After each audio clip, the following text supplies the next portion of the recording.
We've got people joining. So welcome everyone. Thank you so much for taking out your Thursday afternoon to spend with Anna Kennedy Online to hear some fabulous speakers today. We've got Chris Wild and Ben Pearson, but I'm going to pass it straight over to Anna to welcome you and tell you a little bit about what's going on in the charity as well. Oh, hi. Can you hear me? Because you sounded a bit like a robot just then, Sally. No, it's probably my internet. Don't worry about it. Okay.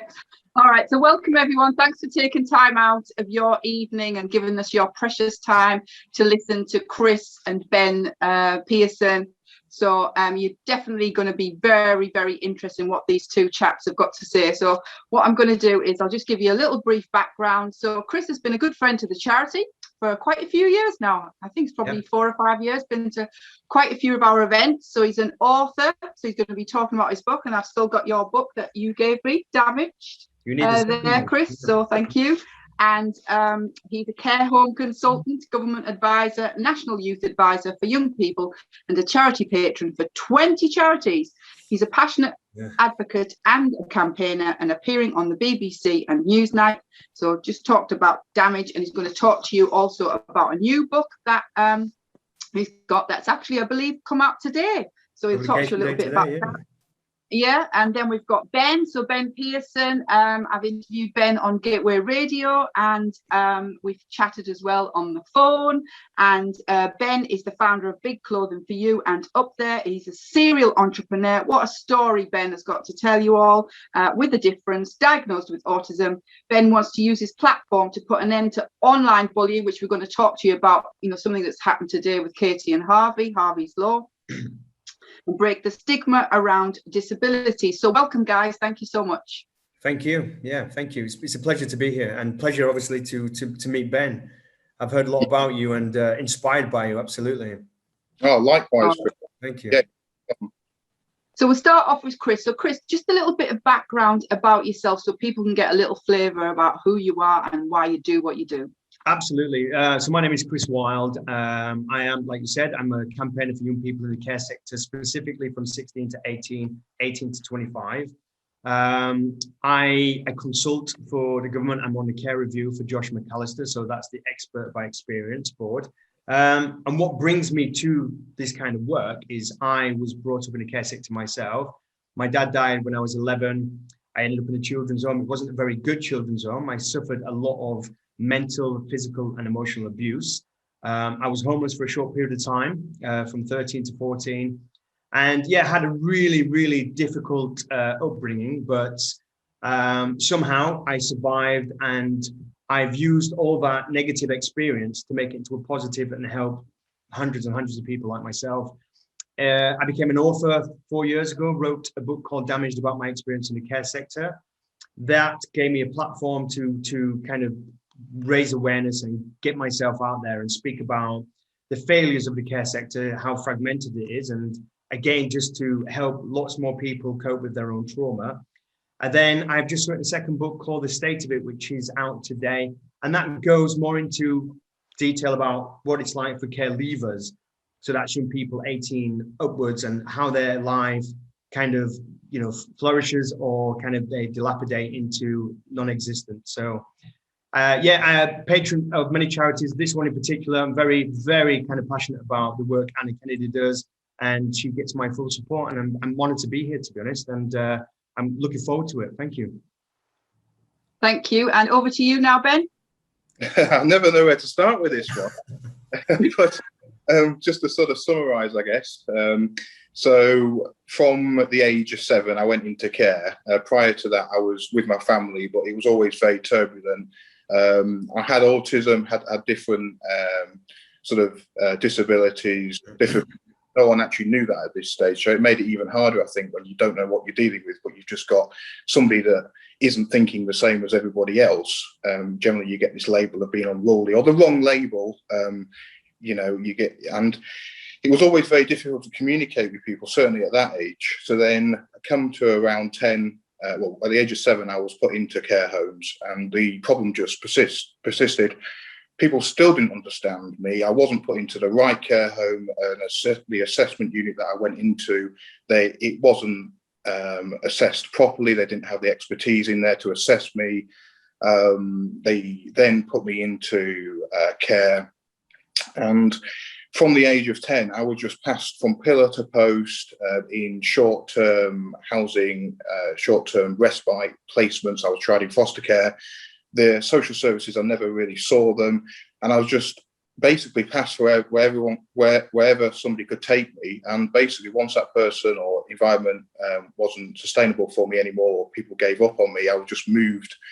And over that period of time, from the age of 10 to 17, I must have gone through about 50 different houses or placements or secure units. And having autism, which really makes it difficult to communicate, I could never express my feelings.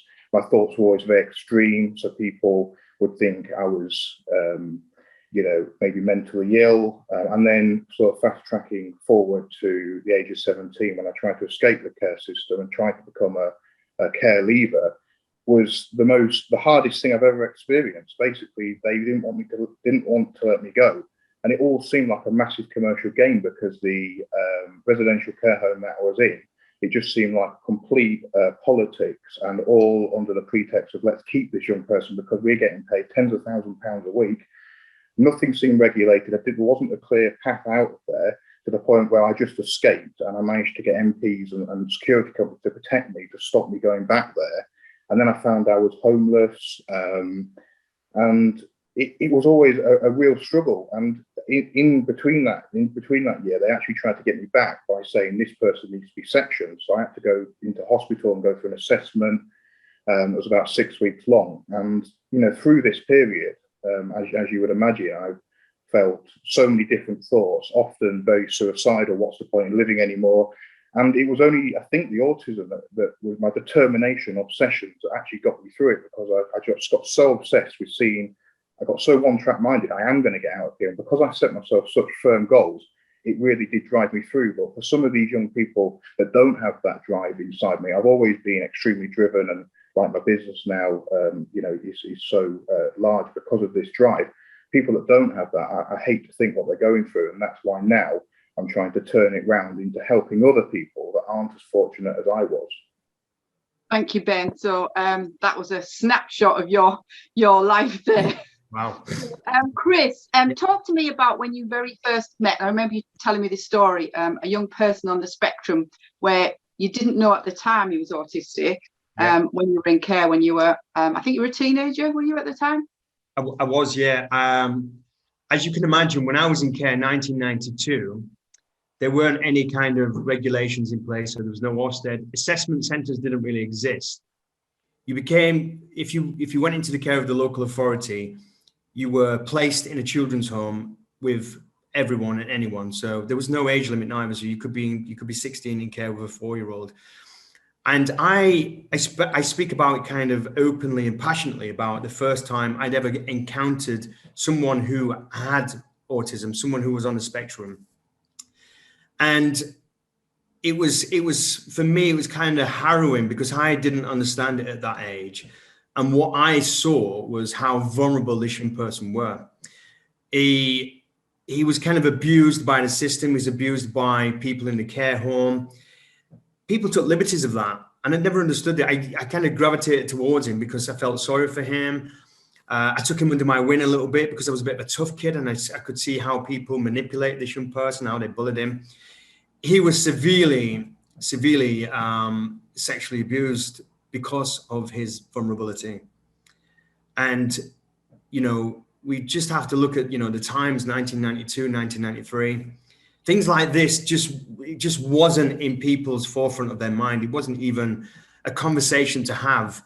Oh, this person has autism, or this person, needs some kind of specific care. It didn't exist. You're placed in this home with predators. You were vulnerable.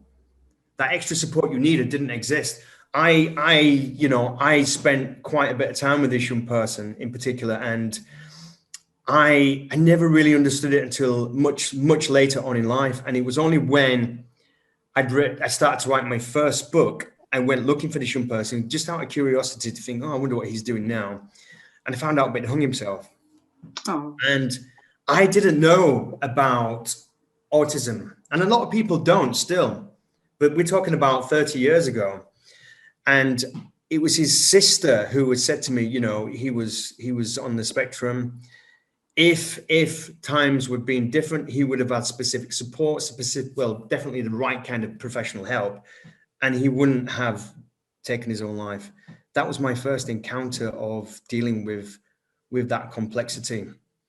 And even now, you know, as a 41-year-old male who works in the professional industry, and I come across these things all the time, it's still harrowing for me.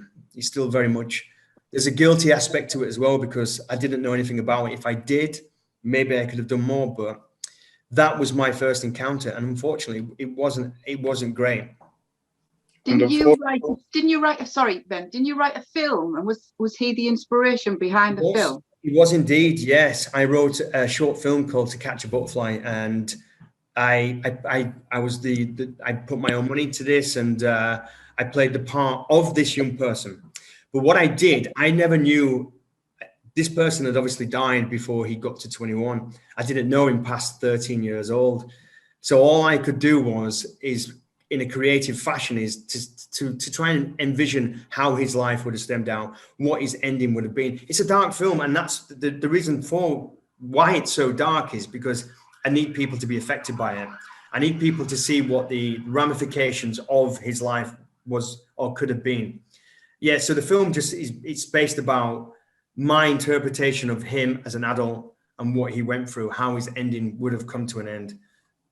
Thank you. Ben, did you want to say something just then? Yeah, so I was just about what Chris was mentioning, and I was actually born in '92, so I went into care about 2002, and what Chris has highlighted about sexual abuse and things like that, I've certainly witnessed a lot of the abuse, sexual abuse, and mostly things that Chris named there. So for me, things would, you know, and that still happened when I left when I was 17, so just over 11 years ago. And I think, you know, the system, I don't disagree that things have been trying to build up momentum and progress, but certainly not at the speed they need to. Absolutely. Can I just ask you, Ben, about your autism, and would you say that for everything that you've experienced, I know you've said that it's made you stronger, can you explain a little bit more detail of why you feel it's made you stronger and it's helped you get through those difficult years? Yeah, so I think it's made me more resilient and to stand up for myself, have more confidence, but it has taken an awful lot of years. I think that only really started to really come out a few years ago. So, you know, I was extremely literal. I think the conversation we're having now to the conversation you'd have had with me 5 years ago, I don't think you'd see me as the same person. I've had an awful lot of counselling and a lot of work to help me to communicate with a stereotypical person. So, you know, 5 years ago, if you'd said, come on, pull your socks up, we're going out, I'd start pulling my socks up. So, because I'd be very literal, and I couldn't, you know, I would get very obsessed. So like this video we're having now, you know, I've, you know, it's on my mind at least once an hour, and has been since you mentioned it. But before, I'd have got so obsessed with it and so anxious that I wouldn't have slept a single wink from then till now. So I've come on, but I think that people didn't associate that with autism, didn't give me the support and nurturing that I needed and expertise. It's only been later in life when I've been fortunate enough to have the funds to be able to go and seek private help and be able to help me with a counsellor who specialises in autism. And this should really have been given as part of the care system. All this money that was ploughed into my housing and support should have been given into helping with my autism. After all, I was diagnosed with it. I've got medical report to say so. Why wasn't the help provided or offered? Have you had any support at all during the last few years? I have, but that's only been personally funded. I still get it now because I'm a big believer in mental health. I'm a big believer in I can't help others if I can't help myself. Okay, so this is a question for both of you. So what needs to change in the care system from what you've experienced and what's going on today? So this one's first to you, Chris, because obviously you're working at the moment within the care system. Just explain to people what your role is and, you know, what you're doing. So what I do now, so I go into companies, organizations, work with local authorities just to make sure that quality care is up to standards, that they're doing things right. I mean, professionals don't always get it right. And because I'm in the trenches with these young people 24 hours a day, I work on the front line, I see things from a different perspective. So they rely on my feedback to try and improve their services. I work predominantly with young people who come into this care sector late on in life. So they end up coming into unregulated semi-independent houses. And the reason I work with this kind of vulnerable group is because this is where there is a huge void in the care system where support stops completely. 16 to 18, you're placed in a semi-independent house, it's unregulated. Unregulated means it's not legally protected by the law. So it's kind of anything goes, policies and procedures, it's all down to the provider. I go in there and I kind of stir things up a little bit and just make sure that the young people get the quality of care they deserve, but they're protected. It's difficult. It's an arduous kind of journey, because if there's no law in place, you're very limited to what you can do.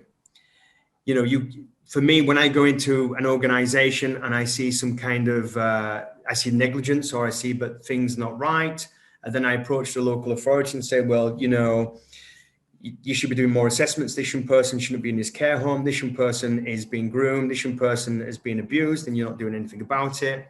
Trying to raise awareness about that, and just, you know, just kind of getting it out there to say that, you know, it's difficult, because when you're in the care sector, 16 to 18, you're classified as an adult. Now, if you're at home with mom and dad and going to college at 16 to 18, you're classified as a child. Now, the law, the dichotomy between those two is huge. It's colossal. That young people 16 to 18 in the care sector, classified as young adults, don't get any support. There's no kind of, if you've got mental health issues, you don't get access to CAMS because you're in that kind of sector where you fall off the radar. There's no assessments. You know, I worked in places where these young people, you know, you can spot, but there's something different about that young person. And even if you make a referral, say, look, this person needs to be, you know, you need to test him, see if he's got autism.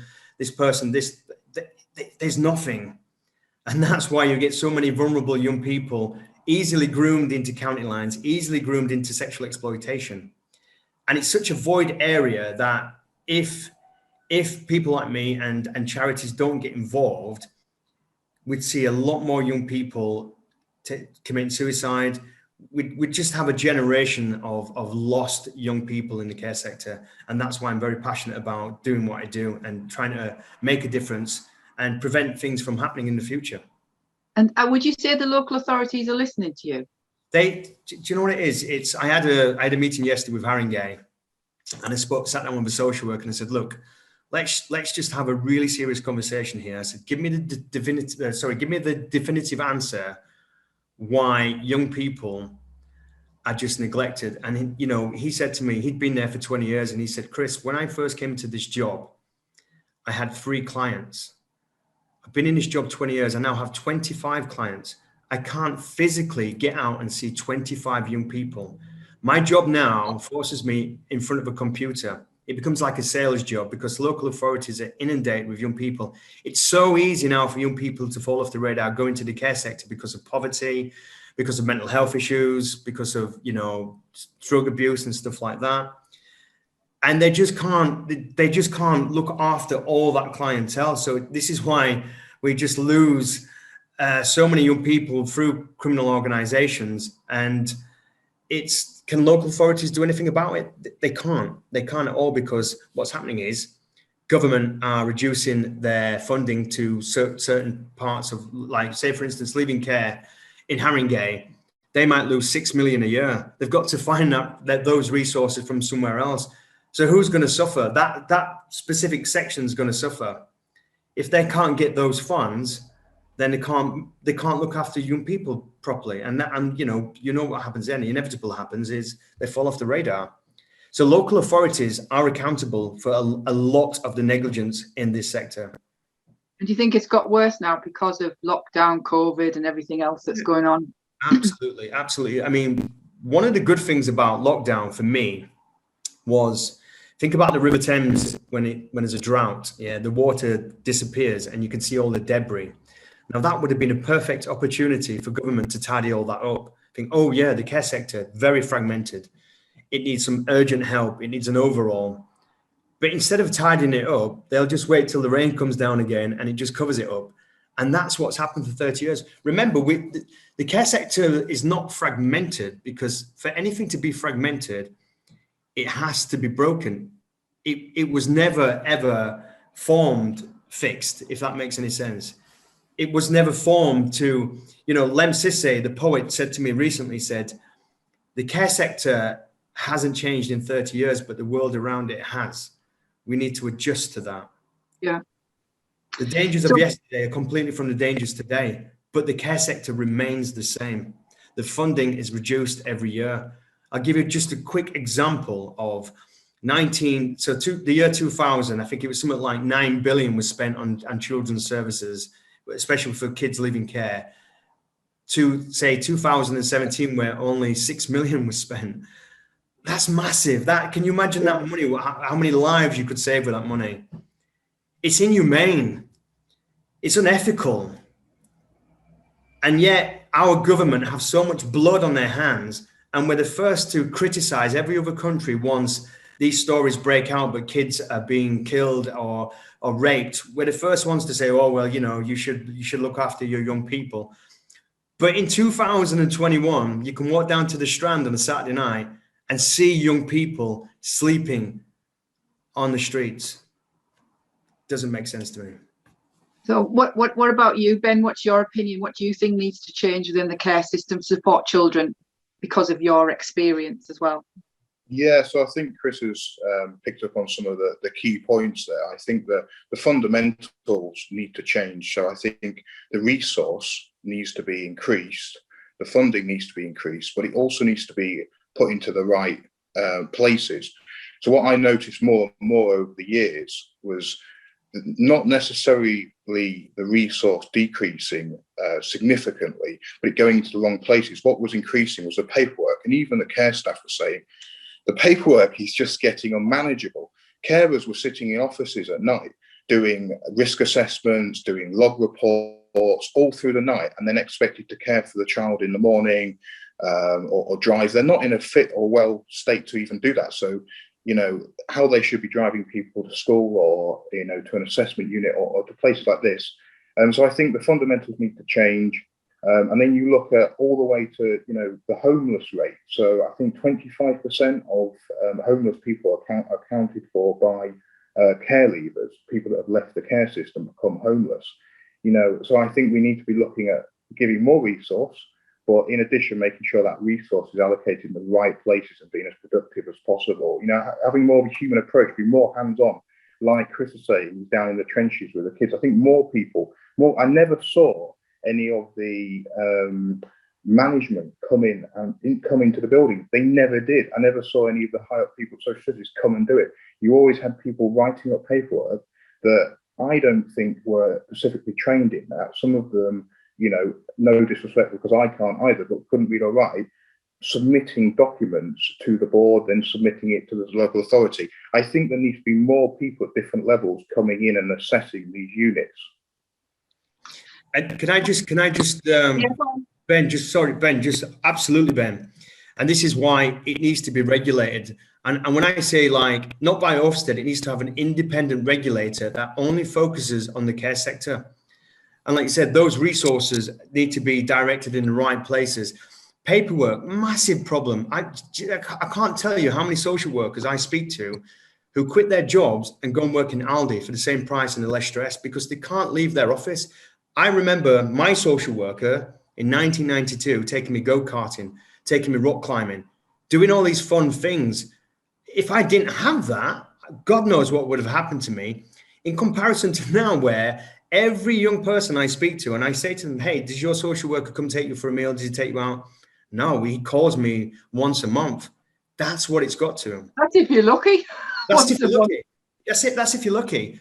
And that's with someone like me breathing down their neck saying, hey, pick up that phone, call that young person and check in with them, because otherwise, anything could happen. It's a catastrophe. That's the only way you can delineate it. It's a catastrophe, and it's embarrassing. We want to care. It is embarrassing. It is totally embarrassing.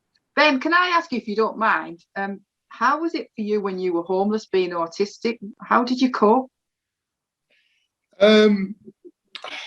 Reasonably well, in all honesty, as much as you could when you're homeless. And by that stage, I had matured, got quite a strong sort of backbone, and I knew where I was going at that stage, because the only way to survive is to have a vision, and that's what.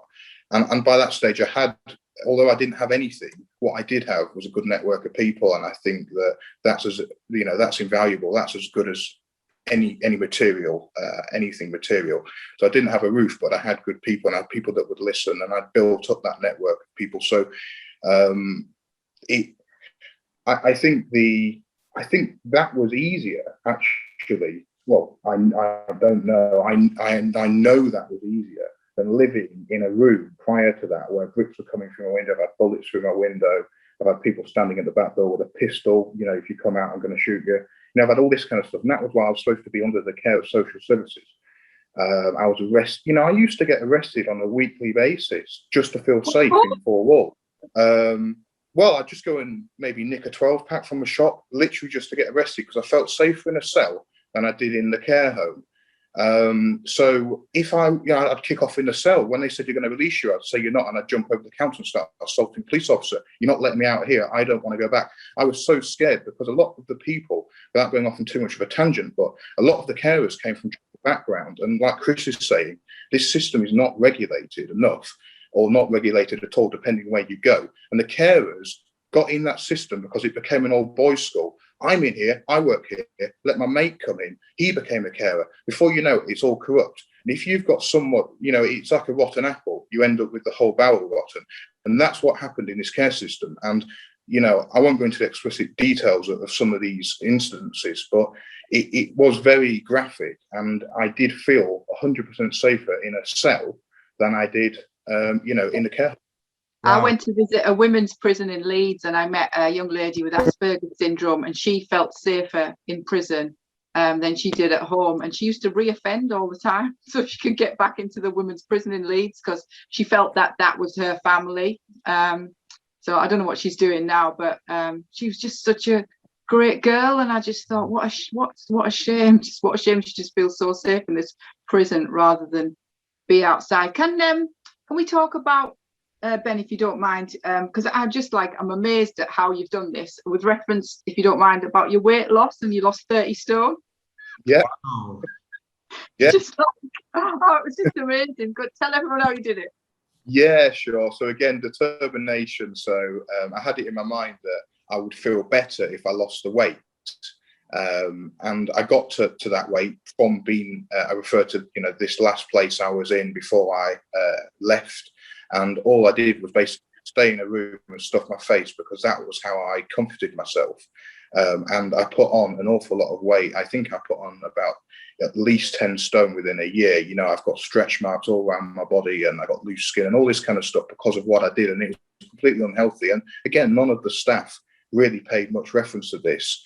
Or reported it. I never had a talking to about it, or a weight management course, or not enough emphasis, or no emphasis was put on that. They just allowed me to do that, and they kept feeding it, if anything. And I think I got so big where they actually were powerful, where they actually got scared of me, so they never said no. But what I did then is I decided, right, I created this vision. So I put in my mind what I wanted to look like and how I wanted to feel. And once I got that vision, it then became reality. So it happened a lot quicker than it should. But with having autism, I get very obsessed and, extreme thoughts. Everything's done in extreme. So, I lost sort of half my body weight, basically 30 stone to 15 stone within a year. Blimey. Wow. So how did you do it though? What did you do to lose the weight? Yeah, there was definitely no science behind this. And it certainly wasn't healthy. So I don't remember. I just stopped eating, eating more, and it soon started to come off, But like I said, I don't recommend that. I don't think that's very good for, the body and certain repercussions at a later stage. So I'm not advising that at all, but that's how I did it, since you asked the question. Ben, can I ask you something about that, Ben? What's was eating for you a comfort thing to block out the trauma? It was. Yeah, you've hit the nail on, Chris. 100%. It was like taking a drug, although I didn't actually like taking drugs. I've taken everything you can think of, and I've injected everything. I've done everything you can think of, but I never liked the feeling of being out of control, because the more out of control, the more vulnerable. And I know it sounds daft, but I've had some very bad trips, and I've been in some very vulnerable positions where I seriously, thought I was being tortured and all this kind of stuff. And I think that the drugs obviously emphasize that. And in the morning, people were telling me stuff. I got into a very paranoid state. So it got to a point where I actually thought, no, I don't like these drugs. I'm going to stop taking the drugs. And what I did is I then went on to eating. I then created, I guess, a healthy obsession in a way, which was weight training. So I became the UK's strongest schoolboy. Quickly. I've trained with a lot of the world's strongest men, are my friends, and I started training Terry Hollands down in Kent, who's a world's strongest man competitor, and that was very late on in this journey. But I had a vision, and the more I was eating, the stronger I was getting. So it was a combination of the two. Amazing. Oh. Wow. Totally. So, Chris, talk to me about people that are listening in about both your books. What's different about both your books? So you've got Damaged and you've got The State of It. So what's the difference, and why did you write a second book? Yeah, Damaged is more of a memoir about my life. It's about losing my dad when I was 11, about the difficulties, what I went through, the traumas of witnessing my mom being physically abused by a new man. It's about going into the care sector, and it's about just all those emotional kind of traumas, what teenagers go through once, you don't have an adult in your life, and when the world just changes overnight. But it's also kind of like a hero's journey. How my dad's always been like an apparition in my life, where things could have gone drastically wrong, but they haven't. And I've always thought, well, that's, just to survive that care home, it's crazy how everybody in my bedroom, in my dorm, was severely sexually abused, but I wasn't. It's crazy to believe that everyone in my dorm took their own lives before they were 21, and I didn't. So the book is about serendipity. It's about guilt. I've always felt guilty, but I survived. But it's just how my life is kind of, because of that incident, because of my dad dying and me going into that care home, how the pathway kind of, it was like celestial clowns were always running down on me, where, somebody's always there to pick me up and help me.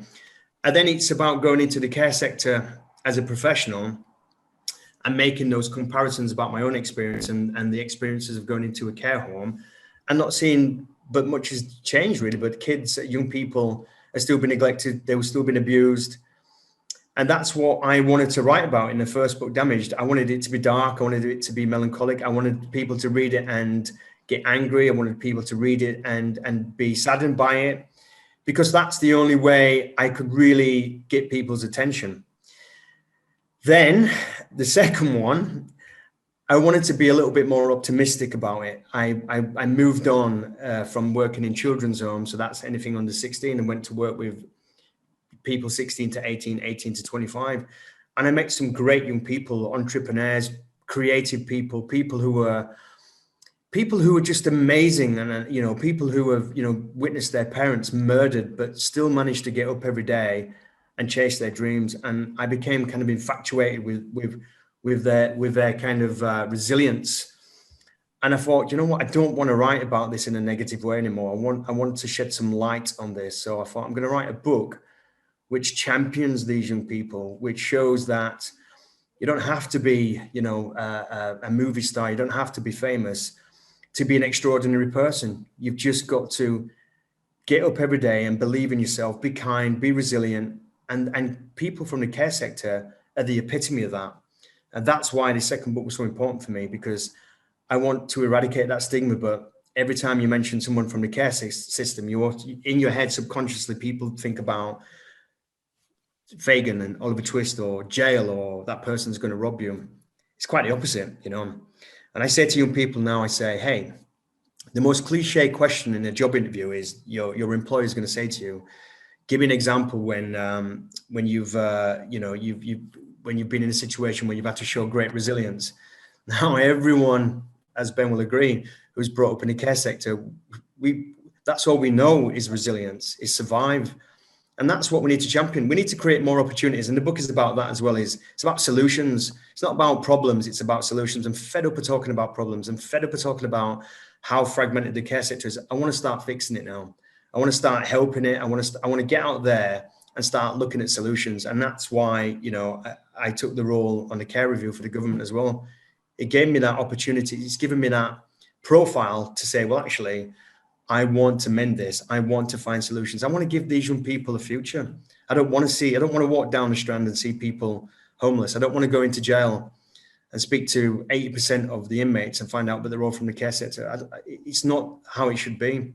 Care should be like Hogwarts. It should be a special place where young people get the best support, they get the best education. So the second book, it brings it all to kind of some kind of fruition. You know, it's for me, it's the last chapter.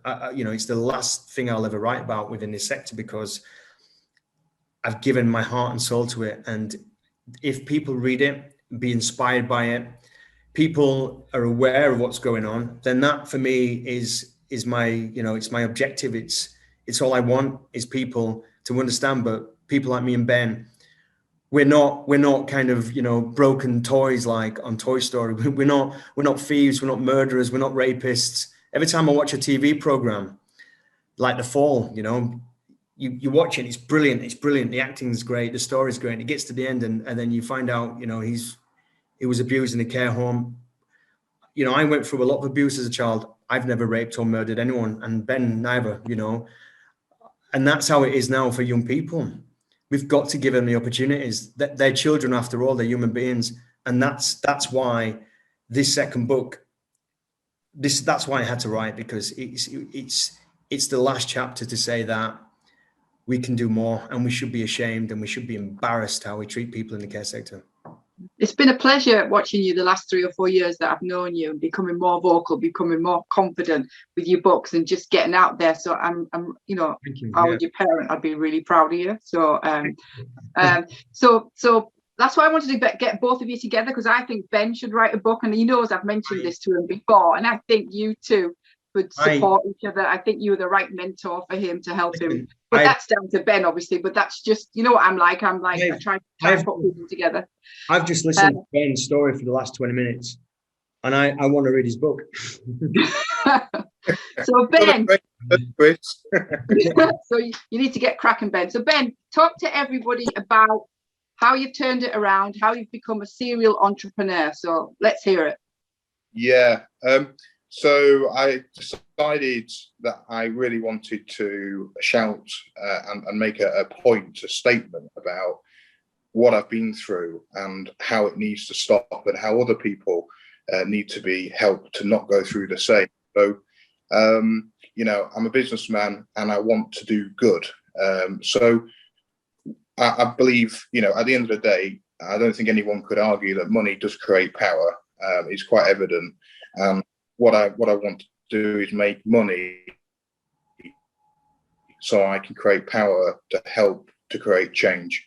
They're the three things that I want to do. So I've created a brand called Up There Clothing, and the slogan is up there to the naysayers.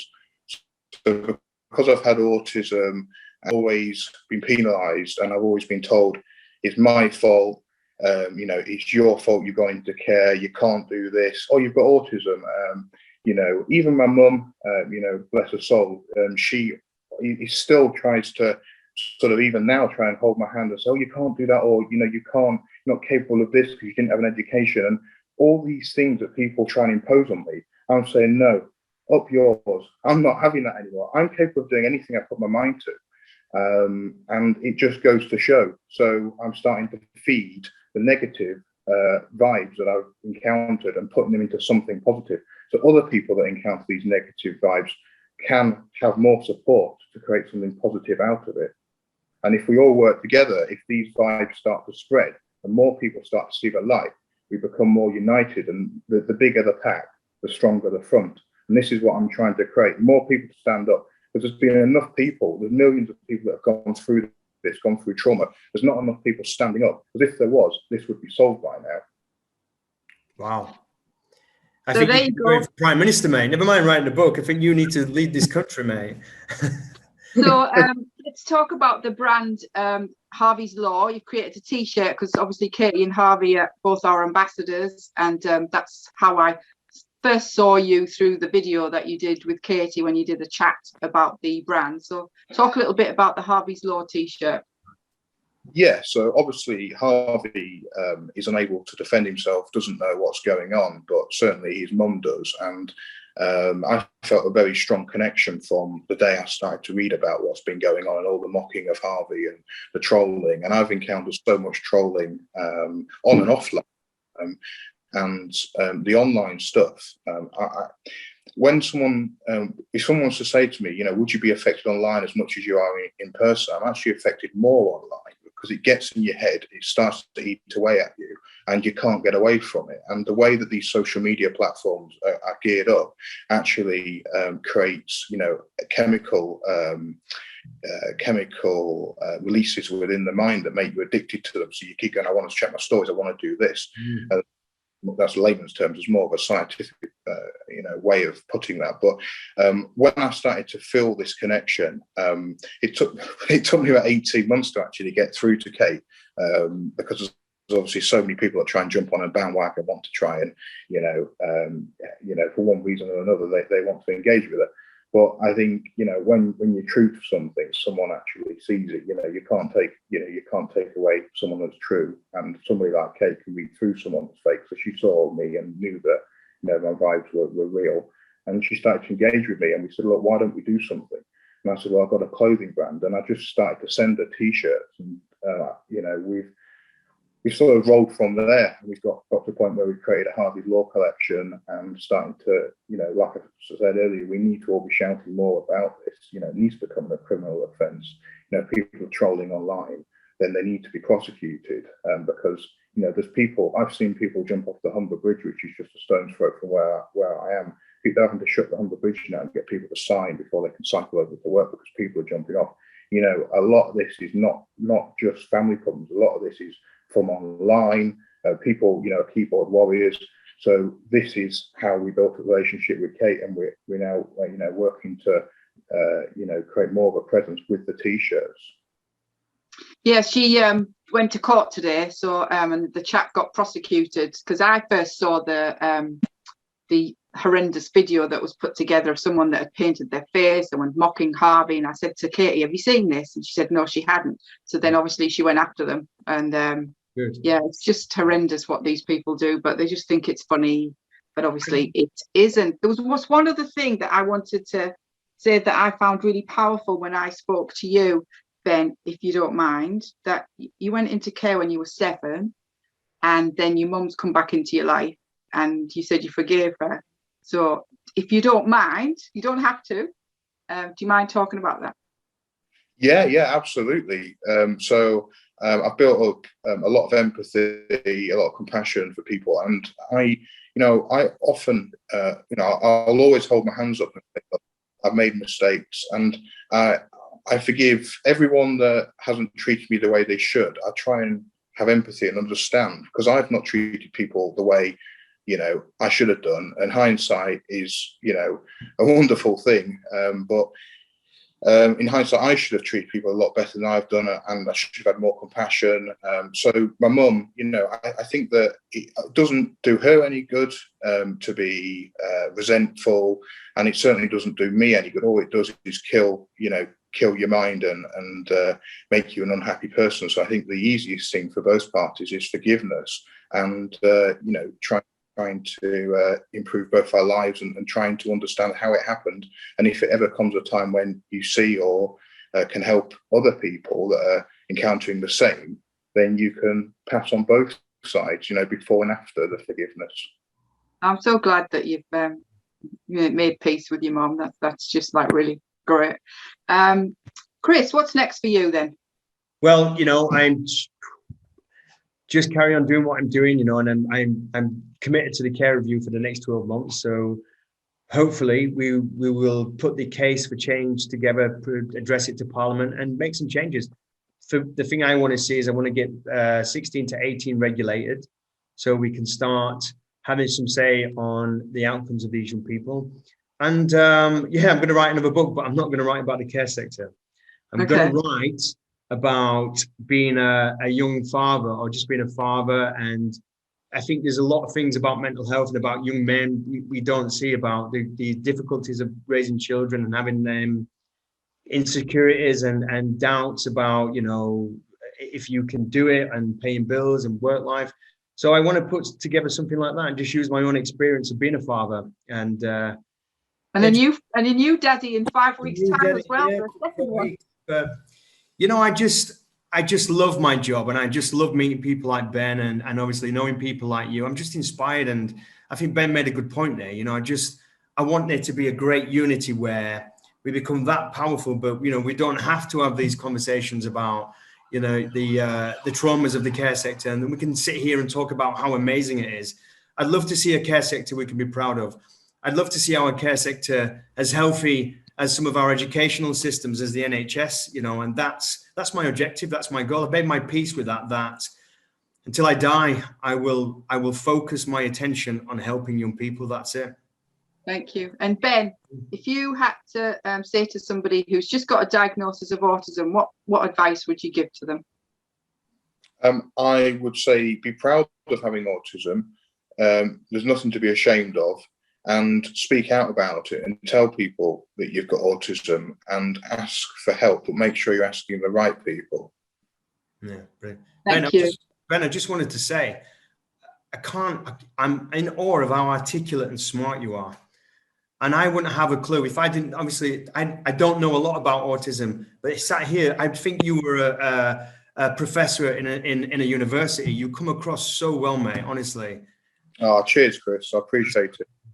And I can see a big difference, because I know the first time I spoke to you on the radio, it was the first time you'd ever spoken, and I can see a massive difference in you today. You're so much more confident. You're in control. So yeah, again, I'm not going to forgive you for the vest, though, Ben.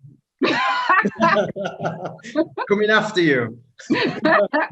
Has anybody got any questions for Chris or Ben, please? I can't see any questions. I just think everybody's just in awe of everything that they've heard. It's a lot to take in, and just listening to it, I'm just actually put my hands together for you guys. It's just unbelievable what you've done and what you've been through, and to come through as such confident, amazing people. I think this is I would class it as an inspirational video for people to show that what can be done, and that there are people out there to support you, and it is to go and find the right people. I mean, I know, Chris, you say that you've been working with government and people. I mean, I'm so disheartened by what I see with the government, and we fight constantly. I mean, how are you coping with working with these people? I'm very lucky because, as most of you know, and as you've seen, I'm very vocal, and I think I make a lot of people nervous, especially on the care review, that they've got me there for a reason, because they want the case for change to happen. But I think there is a bit of a revolution happening where a lot more young people are standing up and saying, we've had enough. They're getting more politically involved. I've been very lucky. The care review is a diverse group, so it's a lot of people with lived experience. There's a lot of people on there, civil servants, politicians, professors and stuff, but who kind of come from the same background as me. So I haven't met much challenge as of yet, but that will come next year. No. Right now, I'm just focused on collating the information, speaking to amazing people like Ben, and just constantly pushing for change. It's always going to be challenged. What can we do to support you guys? What can we practically do to say that, you know, we're with you, we need change?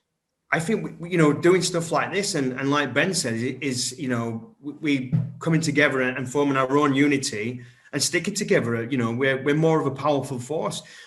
It's, you know, just this conversation, me and Ben are completely different. We've got our own personal traumas. It's very subjective, but we're very similar. We're the same in that respect, because we've started off on them same foundations, and that's what we need to do. There doesn't need to be, you know, a segregation in organizations and charity. We should all be one as an alliance, and if we were, we could get so much more done. I love that. Absolutely love that. Kelly, would you like to unmute yourself, and then you can chat with Chris and Ben? Kelly, are you able to unmute? There you go. Hey. Hi. Hey, Kelly. Hi. Hi. Hi, guys. I just wanted to say, to you guys that I've actually worked in children's teams for 16 years in fostering, matching very complex children with families. And I found what you were talking about, you know, your stories, really emotional, because it kind of sparked in me all of those matching processes that I would have done to meet your needs and make sure that, you know, those gaps were closed. And obviously I don't work in those teams anymore because I'm a parent of a very complex child now who I advocate for.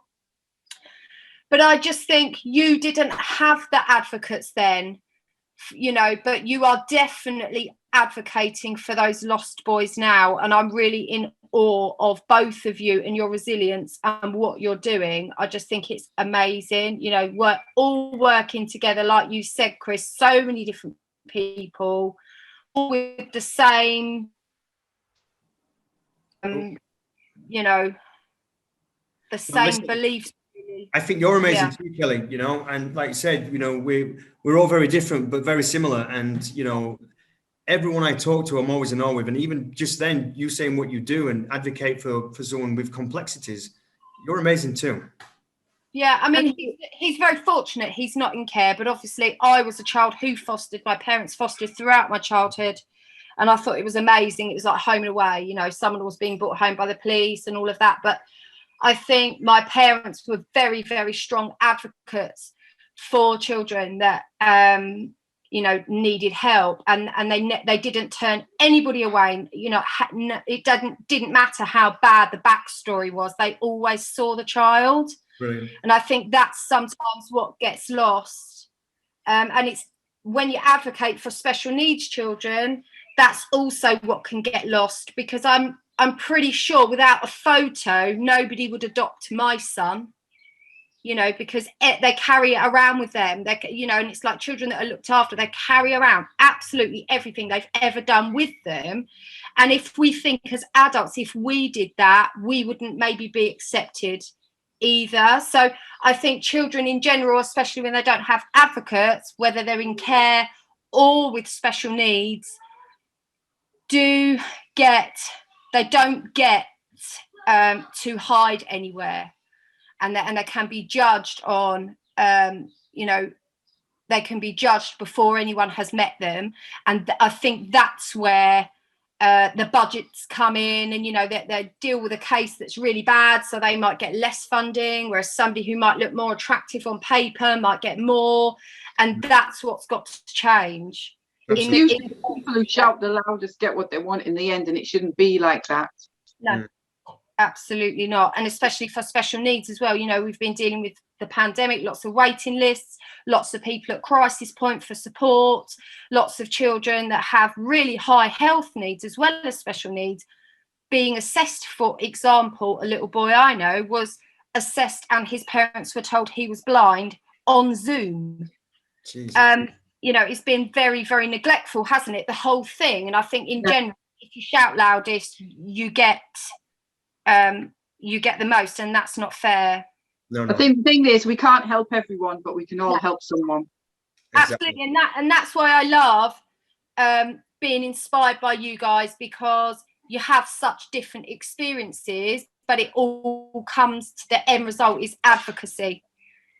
Absolutely. Thank you. Thank you, Kelly. Thank you. Thank you. Is there any more questions, Tally?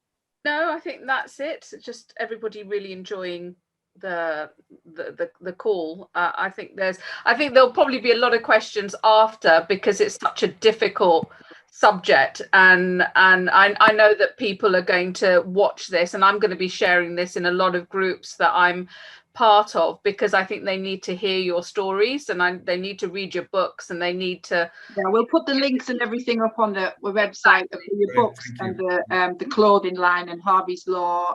So we'll share everything with everybody. So you don't mind if people have questions if we pass them on to you? Fine, absolutely. Is that okay? Is that all right, Ben? Yeah. Yeah. And I also wanted to say thank you as well for supporting the charity. I know Ben's just new with the charity, so I feel like I've known him for a little while, but even though we've been chatting, but Chris, thanks for your support throughout the years. It's always and I know going forward, you know, we will do a lot more, and it's inevitable, and you have my support always. You know, I'm a big fan of yours and yours, Tally. I haven't forgot about you. And also, please, people, don't forget about my petition. We're talking about care there. These are the things that parents are worrying about, that when we're dead and gone, what's going to happen to our sons, our daughters, to our families. So please, I have sent a letter to Helen Watley. I'm just waiting for a response, but we're up to sort of 10,250 signatures so far. So if you'd like to sign the petition, greatly received. So yeah, just wanted to say thank you. If there's anything else you want to say, Just a very quick question. Is there any country that does it right? Can you think of anywhere that does it right? This is the thing. I've been in talks with a certain actor called Neil Morrissey about doing a documentary on that as well, seeing if Europe and our country and other countries, see how they do it and see if we can learn anything from it. So yeah, because I was just, you know, after, you know, looking at when I knew that you were going to come on, I did a little bit of research, and they always talk about Scandinavian countries. Yeah, I was just going to say Scandinavia. Yeah, Norway in particular has, yeah, they don't have a lot of people in the care sector, but their care sector is very much education focused. Yeah. Okay. Yeah. All right, then we'll. Thank you very much. I can hear Angelo downstairs, and I think there's a stressed Sean. Thank you, Ben. A pleasure to meet you. Anna, you're a star. Tally, you're a star. Thank you. Thank you very much, everyone. Take care. Bye. Bye. Bye. Bye. Bye. Thank you, Tally. That's okay.